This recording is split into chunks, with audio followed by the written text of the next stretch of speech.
All right, so we're going to look inside the Tristan Jass Vancouver Bandits collab disaster. Now, if you don't know, Tristan Jass is a famous YouTuber known for his trick shots, 1v1s, etc. Very crafty hooper. He's worked really, really hard over the years. People have questioned, will this ever translate to pro success? The Bandits allowed Tristan Jass to try out for the team. He made it, play in a preseason game, but the way that it was handled wasn't the greatest. So shout out to Frozen Buckets. Let's take a look at this video. Nearing the end of the CBL season, I want to talk about how poorly the CBL handled this Tristan Jass collab. Like, I'm not the biggest fan of Tristan Jass, but you need to respect him as an asset and a product, right? Tristan Jass, 5.6 million subs, right?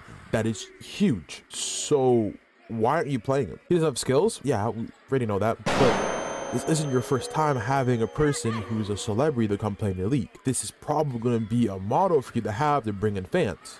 With Tristan Jass, you post him. Recently, you had 1,233 likes with 7 comments on Insta, and then 2,524 on another one with 30 comments. That is literally almost 10xing compared to the rest of your posts you've made all over the page. Fans are complaining and saying, hey, he knew already that this was going to be a collab, and this was just because they want a partnership, because they wanted people to come and watch. But you need to play him. You've done this with J. Cole already. J. Cole wasn't the greatest basketball player to ever see the court. But this guy just played him a little bit. All you needed to do to keep the fans' attention was...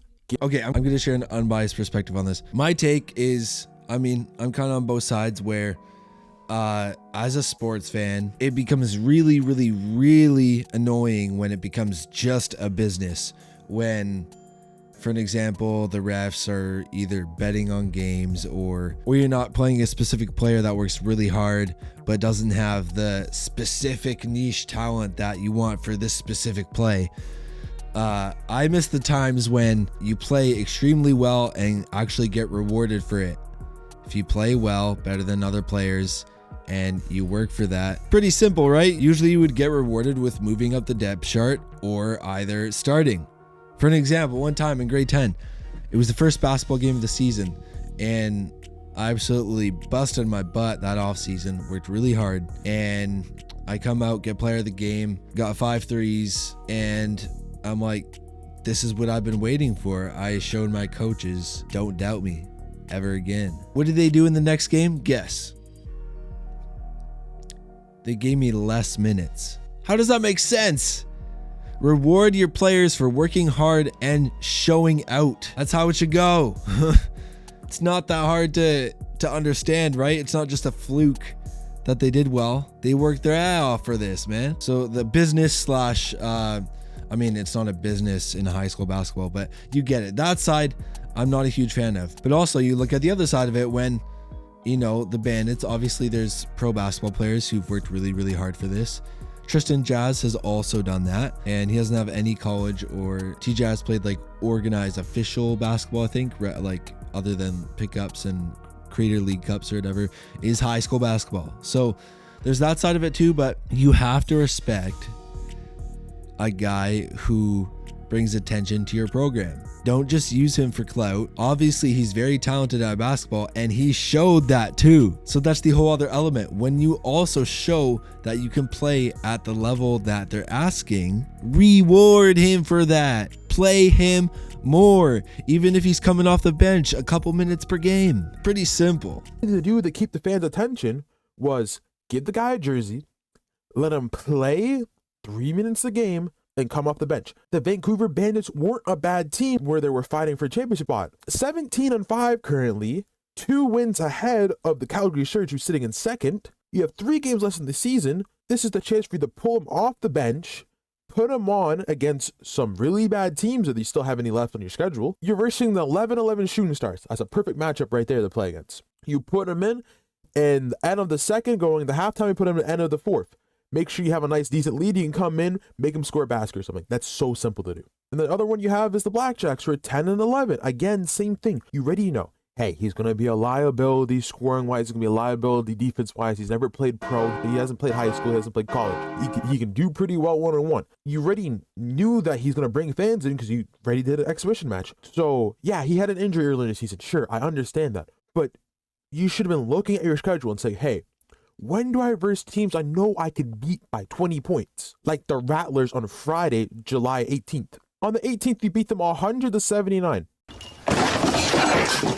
100-79. And you're saying you couldn't put this guy in for the last 6 minutes of the game? Like, this isn't your first rodeo. J. Cole has already been in the league. J. Cole came here.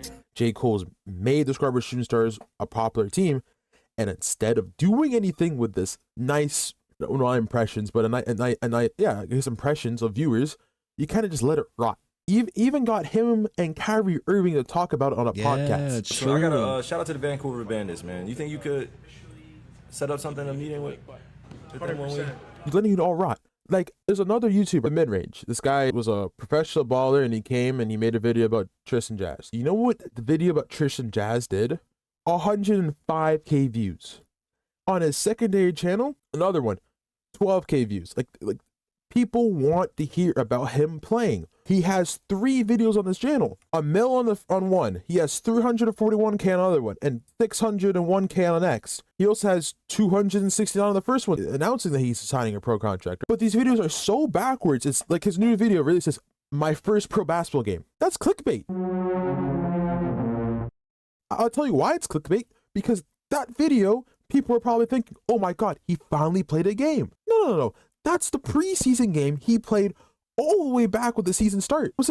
He played an exhibition match against his own team, exhibition match against a college, and then he played an exhibition match against a TBT team, which that last one I would count as an actual game. But again, like, you should have been playing him. J. Cole, when he was in the league, he played five games. He played 5 games. And he played 9 minutes per game.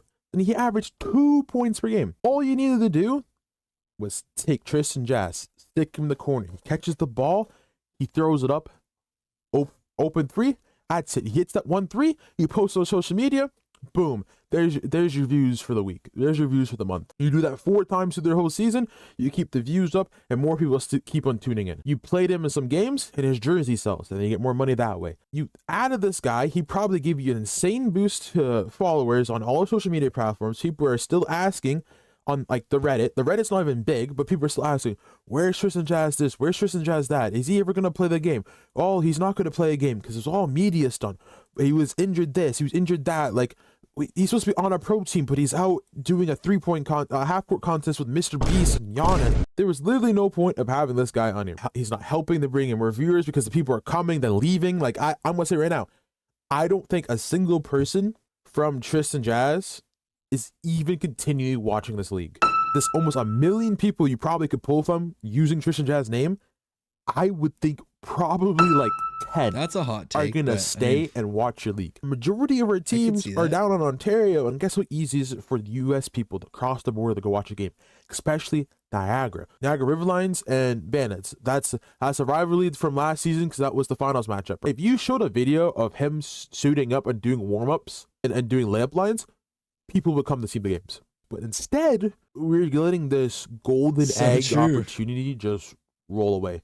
And you're probably also paying him to do this. There's no way this injury he has to last the whole season. Like, suit him up. Show him in the layup lines at least. But if you have any suggestions of what content you want to see, please let me know. I'm going to start pivoting a lot closer to NBA. I think, obviously, there's a lot of things behind the scenes that we don't understand from a coaching perspective, a management perspective. But, like, at the same time, you are well aware of the situation. T-Jass has a whole camera crew there, and you're just gonna act like, oh shoot, oh yeah, we forgot to put you in a couple minutes. Like, huh? Obviously, I'm nowhere near as good as T-Jass, but I've experienced the situation too, as I explained earlier. But like, come on, you gotta do better than this. Like, there's just absolutely no care in the world. But yeah, good video. Subscribe to Frozen Buckets. Hey you, thank you so much for watching this video all the way through. Make sure to check out my latest multi-genre album, West Coast Jesus Reppin', on all streaming platforms, featuring guys like Scribe Music, CJ Emulous, and Mikey So Christian. And be on the lookout for my new documentary in these coming months. Let's tap into this movement all the way in together. Let's get it.